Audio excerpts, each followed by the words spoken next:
Welcome to Bodoland affairs. आंनि मुङा Albert दैमारि। दिनैनि बे मोनसे गोदान भिडिअ'आव आङो सिनि बेमारनि सोमोन्दै बुंगोन। आङो जेसांखिनि बुजियो सिनि बेमारनि सोमोन्दै मिथियो आं नोंथांमोननि सिगाङाव फोरमायनो नाजागोन। सिनि बेमार होनबा जों बयबो मिथिखायो, गिथावना। आरो बे सिनि बेमारा गासै बेमारफोरजों सोमोन्दो थायो आरो जेब्ला सिनि बेमार जागोन ना, बेलेग बेलेग बेमारफोराबो थाबैनो जोंनि देहायाव सन्देरनो खाबु मोनो, बोलो मोनो। बे सिनि बेमारा USA फोरावबो गोबां रोखोमनि नुनो मोनो, गोबां जानाय नुनो मोनो जोङो बे सिनि बेमारखौ। बे सिनि बेमारालाय माथो? सिनि, बे सिनिया जोंनि देहायाव गोनांथिबो।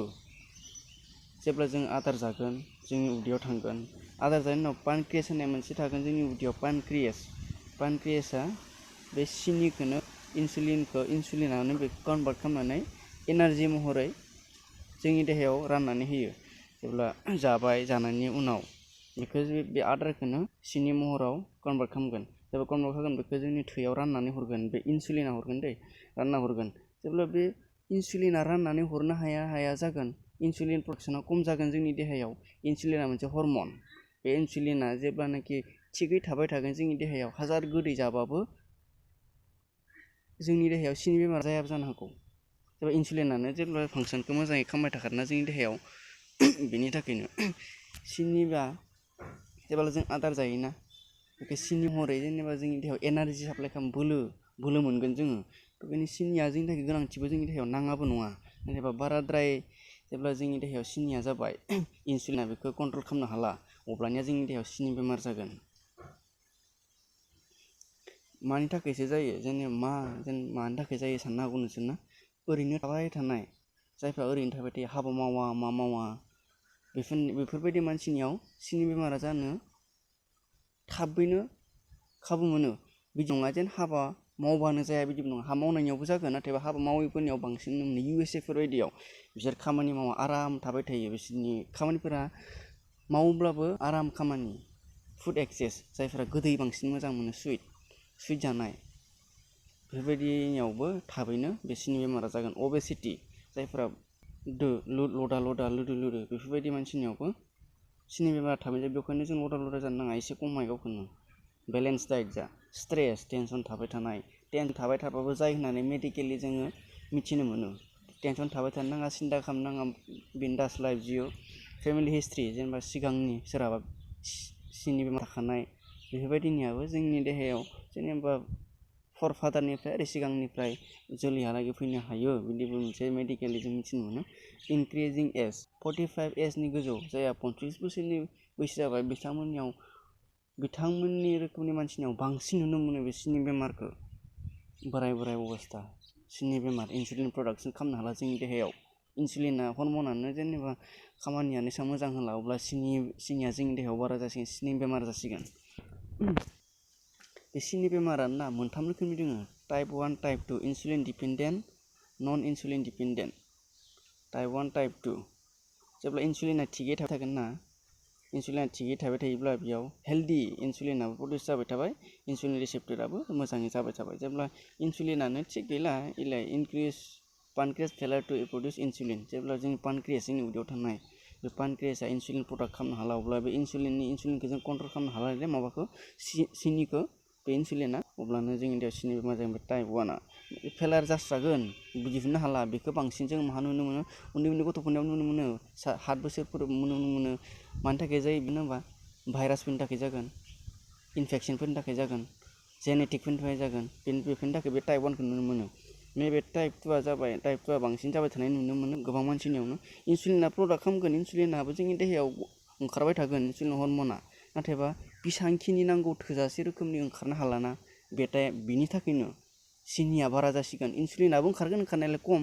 हमनानै सिनिया बिदि 100 होबोला, बियो हमनानै 50%फोरल' प्रडिउस जाबाय जोंनि देहायाव इनसुलिना, अब्लाथ' डेफिनेटलि सिनिया एटेक खालामनो बांसिन एटेक जासिगोन जोंनि देहायाव। बेखायनो आरो लास्टआव दङ मोनथाम दंलायले, टाइप 1, टाइप 2, मोनसेया जाबाय जेस्टेशनेल डायबेटिक्स, माने बियो प्रेगनेन्सि टाइमाव जायो। माब्लाबा गिथावनाबो बियो।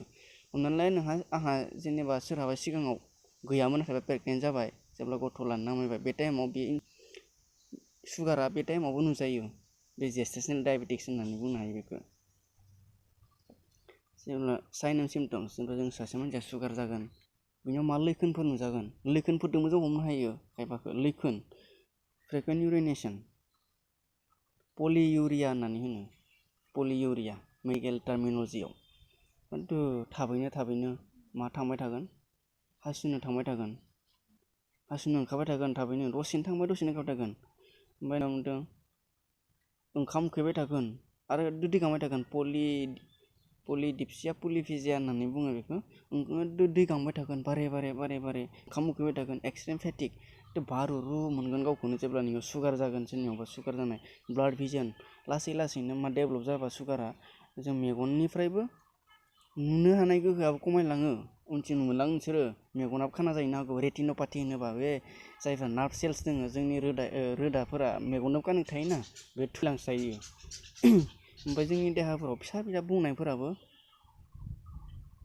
बुंनायफोराबो थाबनो गानो नामाया आन्थेंफोराव बोरैबा गानना जायफ्रा सुगार दोङो ओमफ्राय नारदो आन्थेंफोरखौ जोङो लोरबां मोनगोन थर गैयै बायदि मोनलाङो जोङो माननाय सिथरफोर जागोन बेखौ नुनो मोनदों बेफोरबायदि जों नुनो मोनगोन जाय मानसिनाव सुगार जागोन बेफोरखौ जों कमनलि नुनो मोनो मा होनो नुथारगोन बेबायदिनो कमप्लिकेसन जुदि सासे मानसिनाव सुगार जागोन अब्ला मा मेजर कमप्लिकेसन मा जेनेबा बेलेग बेमारबो जाहैनानै कार्डिय'भास्कुलार डिजिज जुदि सुगार जाबानो चान्स थाबाय heart disease cardiovascular disease means brain बियो कार्डिय'भास्कुलार सेरेब्रोभास्कुलार डिजिज ब्रेनफोराव अनेक जागोन ब्लाड साप्लाइफोर खालामनो हानाय नङा जेब्ला सुगारफोरा जागोन रेटिनोपैथी आं बुंदोंमोन ना मेगननि रोदाया थैलांगोन अब्ला जों मेगन खामजागोन रेटिनोपैथी ब्लाइन्डनेस जानो हागौ हार्ट एटेक जागोन हार्ट एटेक जेब्ला सुगारा गैयि जाबाय ब्लाड साप्लाइबो खालामनो हाला बे टाइमाव जों हार्ट एटेक जानो हागौ पारमानेन्ट किडनिफोराबो डेमेज जाहैगोन जेब्ला सुगार जागोन कमप्लिकेसन जागोन जोंनि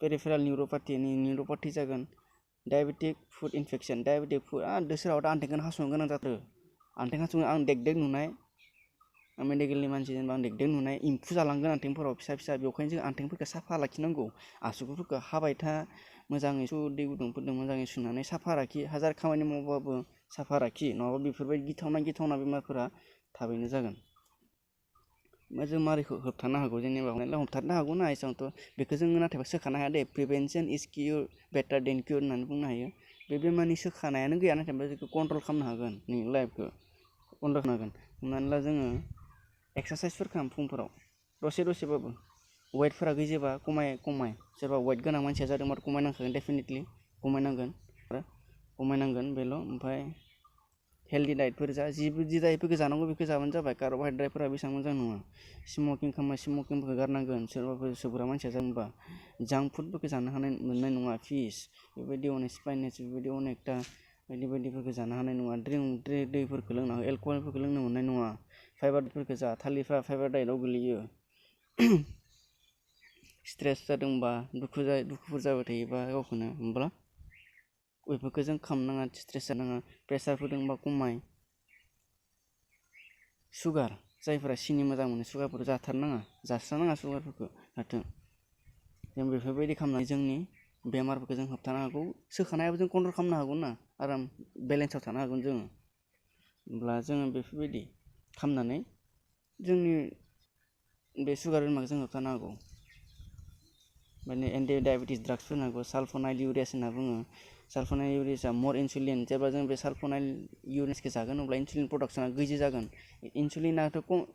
इनसुलिननि खम जानायनि थाखायनो जोंनि देहायाव सुगार बेमारा जानो बोलो मोनो बे इनसुलिना जेब्ला डेमेज जागोन इनसुलिना एक्सुवेलि प्रडिउस खालामबाय थागोन ओंखारबाय थागोन जोंनि देहायाव नाथायबा जेसेबां बिबांनि ओंखारनांगौ बेसेबां बिबांनि ओंखारनाय नङा बेखायनो बे दावाइखौ बे मेडिकेसनखौ होबोला ओंखारनो हागौ बे मेडिकेलि मेग्लिटिनाइडबो दङ बेयाव इनसुलिनोट्रपिक एजेन्ट्स बेबो बिगनाइट्स बेखौबो जानो हागोन थियजलिडिनेडियन्स बेखौबो जानो हागोन ग्लुक'सिडेज इनहिबिटर्स बेफोर मेडिकेसनखौ एन्टि डायबेटिक ड्राग्स बेफोरखौ जों फार्मासिफोराव एभेलेबल मोननो हागोन आंनि डायबेटिक्सनि सोमोन्दै बुंनायाव नोंथांमोना बुजिदोंब्ला आंनि भिडिअखौ अननानै लाइक साबस्क्राइब आरो बेल आइकनखौ थुनो दाबागाव जेन आंनि गोदान भिडिअआ नोंथांमोननिसिम फैबाय थायो गोजोन्थों।